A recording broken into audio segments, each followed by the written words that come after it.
Welcome to the Enigmatic Abyss, the channel where we explore hauntings, disappearances, and enigmas which elude a modern understanding. Get your favorite snack and settle in. Today, we will look at the mysterious case of the Lady of the Dunes. This unsolved mystery revolves around an unidentified woman whose body was discovered in the dunes of Cape Cod, Massachusetts, in July 1974. Despite extensive investigations, her identity remained unknown, and how she met her end was still a matter of speculation. The woman was found nearly a mile from the nearest road, lying on a beach towel with her hands missing, presumably to prevent identification through fingerprints. Her head was nearly decapitated due to blunt force trauma, her body was lying face down in the sand, and there were signs that she had been sexually assaulted. One of the most chilling details was that a set of footprints led to the body, but none led away, suggesting the killer may have entered the water to avoid leaving a trail. The woman was later identified as Ruth Marie Terry, born on September 8, 1936, in the rugged mountains of Whitwell, Tennessee. Her life was marked by hardship and movement. After a brief marriage and the birth of a son, whom she gave up for adoption, Ruth ventured west in search of a new beginning. In 1974, Ruth married her second husband, Guy Rockwell Muldaven, an antiques dealer. The couple traveled across the U.S., hunting for antiques and adventure.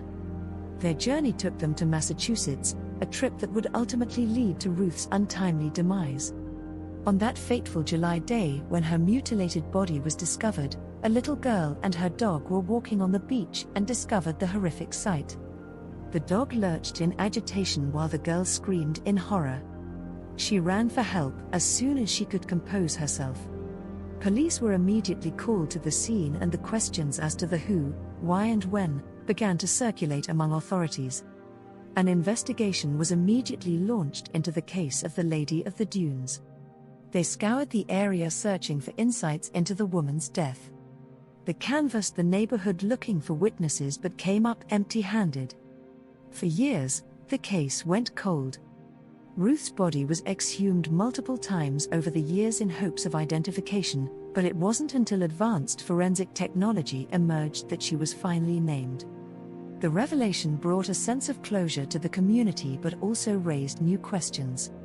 In a shocking turn of events, on August 28, 2023, Guy Muldaven was officially named as the killer.